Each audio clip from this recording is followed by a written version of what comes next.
নমস্কার। সকলকে আমাদের এই বিশেষ আলোচনা সভায় স্বাগত জানাচ্ছি।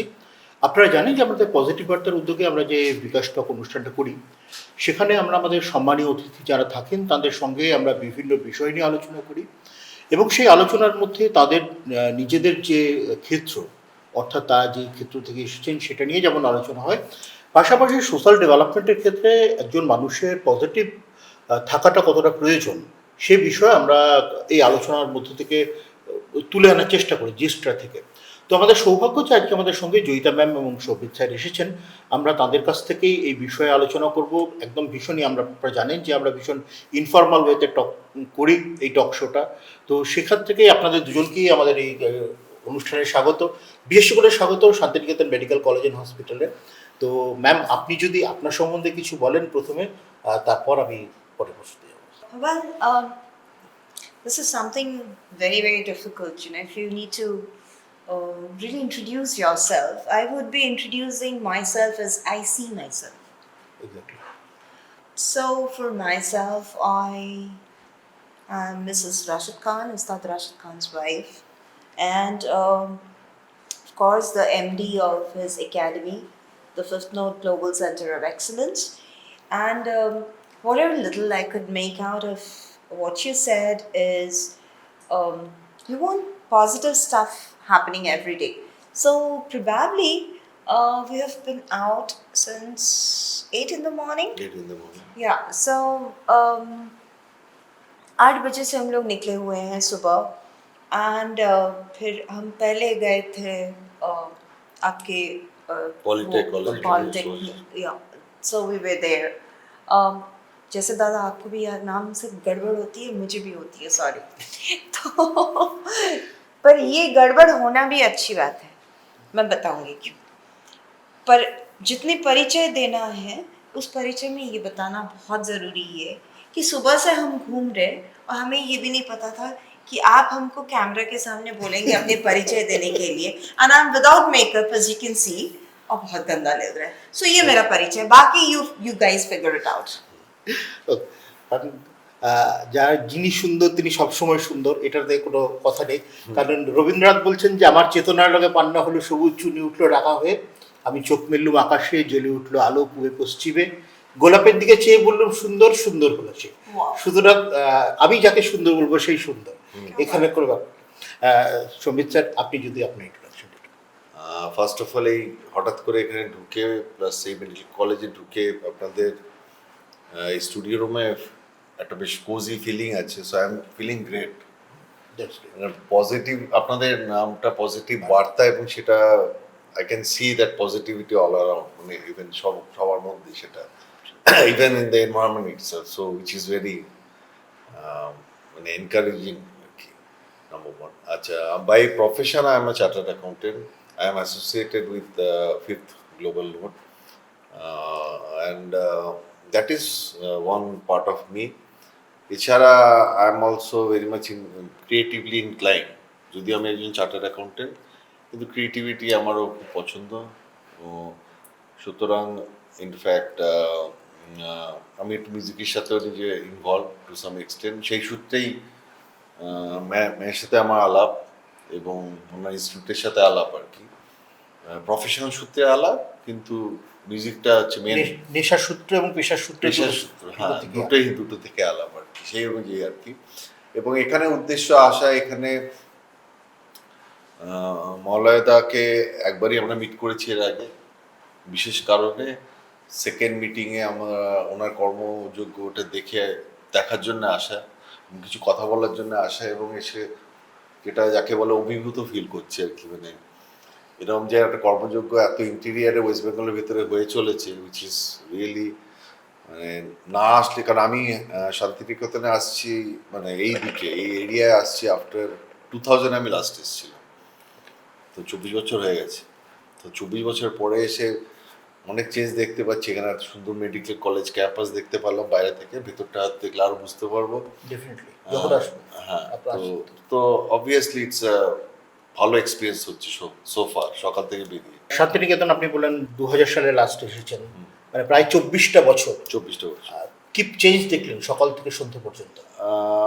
একটা তখন 24 বছর যখন আগে এসেছিলাম, আমি একটা কর্পোরেট কোনো একটা আমি তখন একটা কোম্পানিতে চাকরি করতাম, সেই সূত্রে আমাদের এখানে একটা কর্পোরেট ইন্ডাকশন সেকশন হয়েছিল সমস্ত এর থেকে। তো আমরা একটা রিসোর্টে ছিলাম, খুব একটা বাইরে যেতে পারিনি, কারণ আমার মনে হচ্ছে খুব বর্ষা হচ্ছিল। 5 দিন ছিলাম, পুরো বর্ষাই চলেছিল আর কি। ওই জাস্ট একটু জাস্ট তা শান্তিনিকেতনে যেটা সবাই করে আর কি, কবিগুরু আশ্রম এই সমস্ত একটু ভিজিট করা, বাকি টাইমটা এইটাই ছিল আর কি। কিন্তু তখন অবভিয়াসলি রোড এত ভালো ছিল না, ডেফিনেটলি। এখনো দেখলাম রোড আগের থেকে অনেক বেটার হয়েছে, কিন্তু কাজ চলছে না এরকম। সো ডেফিনেটলি কিছু অনেকখানি চেঞ্জ হয়েছে। আর আমার মনে হচ্ছে না আমি এত কিছু ইনস্টিটিউট, কারণ আমি তার আগেও এখান থেকে শিউরি তো খুব কাছে, শিউরি পলিটিকে আমার এক বন্ধু পড়তো, সেটা অনেক বছর আগে আমি এসেছিলাম 90s কোনো একটা টাইমে, একটা রাত্রি কাটিয়েছিলাম। তো সেটা একটা এক্সপিরিয়েন্স আমার আছে আর কি। তো সেটা বোধহয় 90 হবে, ঠিক আছে, সিউড়ির পলিটিক কলেজে। এবং আমার এত এখনো একটা মনে আছে, সেই পলিটিক কলেজে রাত্রিবেলা আপনার একটা ওদিকে ফ্রেশার্স ওয়েলকাম হচ্ছিল, তাতে খুব লোকে যেটা করে আর কি, কেওয়াস থাকে, এবং যেটা সবাই মানে করে আর কি, সেই নিয়ে খুব ছিল। এবং আমাদেরও খুব চেপে ধরেছিল, আমরা 4জন বন্ধু মিলে এসেছিলাম। লাস্টে আমরা পেছনের দরজা দিয়ে পালিয়ে একটা জায়গায় গিয়ে বসেছিলাম গ্রামের মধ্যে লুকিয়ে। এটা আমার মনে পড়ছে আর কি হঠাৎ করে। সেই জায়গা থেকে যদি এখন ভাবি, এখন তো অনেক ইনস্টিটিউট, অনেকই চেঞ্জ হয়েছে ডেফিনেটলি। আপনারা দুজনেই সঙ্গীত জগতের সঙ্গে যুক্ত রয়েছেন। আপনি তো পেশা এবং নেশাগত, এবং ম্যামও একটা বিশাল লেগাসিকে ক্যারি ফরওয়ার্ড করছেন। তো আমি জানতে চাইবো যে একজন মানুষের কাছে সে ভালো থাকার জন্য, তার ওয়েলবিংসের জন্য অথবা পজিটিভিটির জন্য মিউজিক কতটা, বা মিউজিক থেরাপি কতটা ইম্পর্টেন্ট, বা কি ভাইটাল রোল প্লে করছে এই মুহূর্তে? आप अगर म्यूज़िक को थेरेपेटिक बोलते हैं, you don't need to think separately, because आप खुश होते हो तो गाना सुनते हो, दुखी होते हो तो भी गाना सुनते हो, और बहुत ज़्यादा मन खराब होता है तो लगता है वो लिरिक्स आपके लिए लिखा गया है। जी। तो ये अपने में ऐसी एक चीज़ है which actually does a therapy without you knowing it. कहीं ना कहीं आप भी गुनगुनाते हो, सुर लगे नहीं लगे फर्क नहीं पड़ता, दिल को सुकून होता है।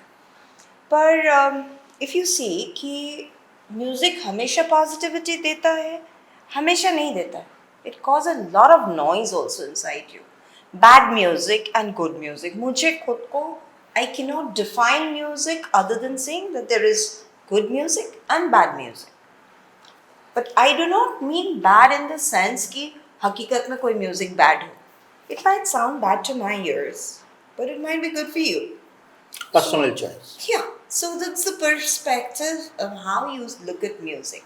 But yes, आप जैसे बोलते हो कि पॉजिटिविटी तो डेफिनेटली, क्योंकि थोड़ा लो फील कर रहे हैं तो कभी कभी ये इफेक्ट भी होता है कि धूम धड़क का म्यूजिक कान में तो लग रहा है पर नाच रहे हैं जरूर। और खुश हो जाते हैं हम लोग। तो पॉजिटिविटी तो है, होता है। স্যার, আপনি নিজেও সিএ, একটা বিশাল, ওটা একটা অদ্ভুত একটা দিক, সেখান থেকে মিউজিক বা নেশা পেশাকে। মানে আমার তো সিএ প্রফেশনে মিউজিক খুব হেল্প করেছে। আমি যদি ওইভাবে দেখি, আমাদের প্রফেশনের খুব বোরিং প্রফেশন, রাইট? पहले तो उसका एक पोल खोलूं मैं। He is an excellent guitarist, rock band का हिस्सा रह चुके हैं, खुद के थे। तो वो I don't know for some reason, I don't know about that, वो आप पोल खोल कर सकते हैं तो बहुत मजे की बात होगी, क्योंकि ये बात मुझे भी नहीं पता। हाँ, थोड़ी देर पहले आपको मैं आज ही पता लगा, वो भी ये इन बिटवीन। नहीं, बात क्या है, देखिए म्यूजिक मेरे लिए बहुत बड़ा हिस्सा है, ठीक है। हम जब से हम म्यूजिक को समझे हैं, मैंने थोड़ा अभी भी सीखने की कोशिश करते हैं। সো আমি ছোটবেলা থেকে মিউজিক তো সবার লাইফেই থাকে, ডেফিনেটলি আমরা সবাই গান ফান শুনি, কিন্তু অত ইম্পর্টেন্স আমরা অনেক সময় দিই না, রাইট? ছোটবেলা তখন আমাদের সময় তো আমরা মিউজিক শুনতাম রেকর্ড প্লেয়ার, রেডিওতে, শনিবারের বারবেলা অনুষ্ঠান, হাতুড়ি মার্কা, ফিনালেক্সের এই সমস্ত শোনা হতো। তো তারপরে অবভিয়াসলি তারপর ক্যাসেট এসছে, অনেক কিছু। সো আমি যদি আমার জেনারেশনের কথা বলি, আমরা একদম মিউজিকের স্টার্টিং পয়েন্ট থেকে দেখেছি, মানে রেকর্ড থেকে নিয়ে এখন স্ট্রিমিং অবধি দেখে আসছি, রাইট? তো ডেফিনেটলি আমার লাইফে আমি যখন মিউজিকটা খুব সিরিয়াসলি ইন্সপায়ার হয়ে করতে শুরু করি, তখন আমি তার ইম্প্যাক্টটা বুঝতে পারি। কেন মিউজিক একটা এমন হিউজ ইম্প্যাক্ট আছে পজিটিভলি। যেমন আমার যেমন একটা নেশা হচ্ছে, অঙ্ক করার সময় আমার মিউজিক চালাতেই হবে, নাহলে অঙ্ক মিলবে না, রাইট? এরকম হয়েছে অনেক রাত্রিবেলা, আমি যখন কোনো মানে বড় একটা সময় কর্পোরেট ওয়ার্ল্ডে ছিলাম, রাতে আমাদের সিএদের খুব বাজে স্বভাব হচ্ছে সমস্ত কিছু মেলানো, ব্যালেন্স শিট, পিএল অ্যাকাউন্ট, এই সমস্ত হাবিজাবি, যেগুলো সাধারণ লোকেরা বুঝবে না। তো সেই সমস্ত করার সময় মিউজিক খুব হেল্প করে, থেরাপিটিক কাজ করে। যখন মেলে না তখন মিউজিক শুনতে শুনতে কাজ করলে অনেক কিছু হয়ে যায়, ঠিক আছে? এটা আমি দেখেছি, মানে আমি রিয়েল লাইফ এক্সাম্পল বলছি। এছাড়াও অবভিয়াসলি যেটা ম্যামও বললেন, যে ওয়েন ইউ আর ডাউন, যখন আপনি ফিলিং ডাউন, মিউজিক তখন হেল্প করে। এবং আজকাল মিউজিক লোকে জগিং করতে করে। So music is a very positive thing. For me, I go beyond music actually. আমি এখন মিউজিকের বিয়ন্ডে ভাবি। Even what you are doing right now, এটাতে sound is very important. 50% is sound, 50% is visual. এই সাউন্ডটা না গেলে it is not going to work. So for me music has become that নাও। এখন আই হ্যাভ, মানে এটা আমার নিজের নেশার জন্য I have done lot of research on sound and all those staff. সেই জন্য আমি আপনাকে জিজ্ঞেস করলাম, because I have my own small studio where we do regular podcast on a regular basis. We also use the same, so I could understand. So I could understand this part. So obviously, music for me, as Madam she told, it's very therapeutic. It's a part of our life. You cannot ignore that. There can be some music which are positive for someone or negative can someone. Music can give you a lot of stuff. যেটা মানে কিন্তু আমার জন্য আমার এটা is always positive. I whenever it's a music, when I am feel down, music gives me lot of positivity. একদম ma'am, একটু আগে বলছেন একটা সিক্রেট আপনি রিভিল করছিলেন আজকে, তো আজকে ওই রিভিলটাও আমরা একটু শুনতে চাইবো যে আপনি ব্রিজ আপটা কিভাবে করেছেন, মানে মিউজিক অ্যান্ড সিএ, যেটা আপনি এতদিন বলেন না, ম্যাম একটু আগে। না, ম্যাম তো জানতেন না, সেটা আলাদা। উনি হঠাৎ করে আমরা আলোচনা করতে এখানে আস্তে আস্তে হচ্ছিল, তখন আমি বলছিলাম ওনাকে। কিন্তু ব্যাপারটা হচ্ছে এটা ব্রিজ আপের ব্যাপার না, মানে অ্যাকচুয়ালি আমি আমার ছোটোবেলায় চান্স পেয়েছিলাম, মিউজিকে যাওয়ার চান্স পাইনি তা নয়। আমি I am from Narendrapur Ramakrishna Mission, ওখানে music is, you have to take music anyhow, integrated part. Indicated part. কিন্তু I was not interested, I was into sports. Music নিয়ে আমার খুব একটা ইন্টারেস্ট কোনোদিন ছিল না। এই তবলা বাজাও আর করে গা করো, আই ওয়াজ এগেনস্ট দ্যাট, তো আমার খুব একটা কোনোদিন ইন্সপায়ার্ড হয়নি। কিন্তু সামহাউ 11-12 গিয়ে আমি I got into western music, আমাকে ইন্সপায়ার করেছে কোনোভাবে। ইন্ডিয়ান মিউজিক হয়তো করেনি। দেন আই স্টার্টেড টেকিং আবার, এটা বেশ ভালো জিনিস। তো মানে এখন আমরা যে বাংলা ব্যান্ড দেখি বা এই সমস্ত দেখি, আমাদের সময় তো এটা ছিল না, আমাদের সময় ওয়েস্টার্ন ব্যান্ডই ছিল। তো তখন আমি অবভিয়াসলি আমি তখন গিটার নিয়ে একটু পড়াশুনো করা, শেখা, এগুলো করি, নিজের ব্যান্ড ফ্যান্ড তৈরি করি, সমস্ত করি। Then I left Kolkata actually. তারপর যখন ফেরত আসি তখন দেখি হঠাৎ বাংলা ব্যান্ড ফ্যান্ড এই সমস্ত কিছু হয়ে গেছে। যাই হোক, সেটা পরের কথা। বাংলা ব্যান্ড নিয়ে তো মোহিনের ঘোড়াতে আমরা প্রথম অভ্যস্ত না, কিন্তু আমি যদি এখন এটা আমি বলি, আমি মোহিনের ঘোড়াগুলির অনেকেই আমার সাথে মানে চেনে, আমাকে পার্সোনালি চেনে। মানে ইনফ্যাক্ট গাবু আমাকে খুব পার্সোনালি চেনে। ওকে, তারপরে মোহিনের ঘোড়াগুলিতে কাজ করেছে আপনার বনি চক্রবর্তী। অ্যাকচুয়ালি যে বছর 20 পরে যে অ্যালবামটা, তার ম্যাক্সিমাম গান অ্যাকচুয়ালি বনির গাওয়া, রাইট? বনি আমায় খুব ভালো করেছে না। তো আমরা আমাদের ওই টাইমটাতে মহিনের ঘোড়াগুলি, এখন যেরকম সবাই মহিনের ঘোড়াগুলি লাফালাফি করছে, তখন কেউ চিনত দেওয়ার আন্ডারগ্রাউন্ড অ্যাকচুয়ালি। হ্যাঁ, কিন্তু সেটা পরে এসে হয়েছে। এখন যখন এটা হয়ে যাওয়ার পরে তখন সবাই মিলে খুব মহিনের ঘোড়াগুলি চাইমিচি করছে। কিন্তু তখন গৌতম চট্টোপাধ্যায়ের নাম আমরা একটু জানতাম না, অ্যাটলিস্ট আমার কলেজ জীবনে আমরা একটু শুনিনি আর কি। আমি যখন ইনফ্যাক্ট কলকাতা ছেড়ে চলে যখন ফেরত এসছি আবার আফটার লং টাইম, তখন হঠাৎ করে দেখছি সমস্ত বাংলা ব্যান্ড এই সমস্ত ব্যাপার হচ্ছে। তো আমাদের সময়টা ছিল না, ওই কালচারটাই ছিল না ইনফ্যাক্ট। তখন ইস্টার্ন ক্লাসিক্যাল মিউজিকের জন্যে বা হিন্দুস্তান ক্লাসিক্যালের জন্যে আপনার ছিল কি বলে, what is that call, the Dover slang, Dover. That was very popular. আর ওয়েস্টার্ন মিউজিক আমাদের হতো এখন যেটা ওখানে বাংলা ব্যান্ড ফ্যান্ড হয়, নজরুল মঞ্চে হতো বা কোনো অ্যাংলো কলেজে হতো সাধারণত, খুব একটা বাইরে খুব একটা হতো না। তো ওই আর বাকি তো পাড়ার যে ফাংশন লেগে থাকতো, কিশোর কুন্টি, হুম। ওটা তো তখনও ছিল, এখনো আছে। এখন ওটা সারেগামার থ্রু দিয়ে চলে এসছে, এটাই ব্যাপার।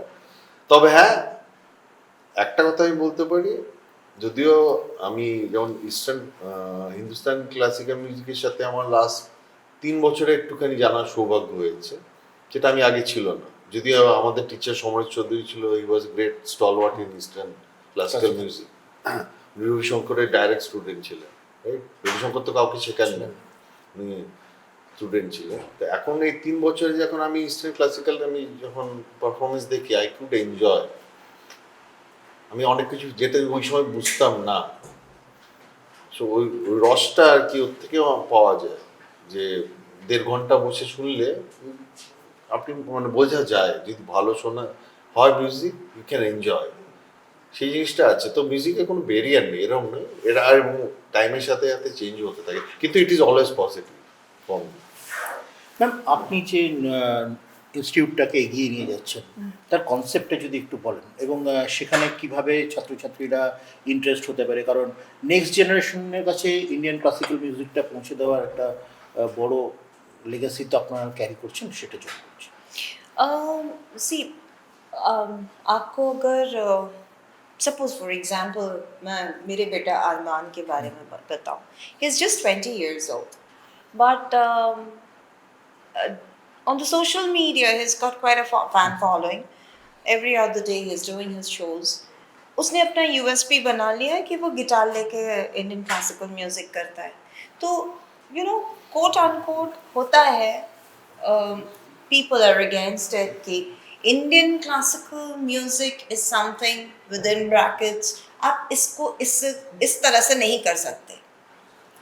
पर मुझे वही मज़ा आता है जो आप नहीं कर सकते हो। जो कर सकते हो वो तो सब सब करते कर हैं, रहा है। तो फिर उसमें अलग क्या है। तो I apply the same theory for the academy. हम वो करते हैं जो बाकी लोग नहीं करते हैं।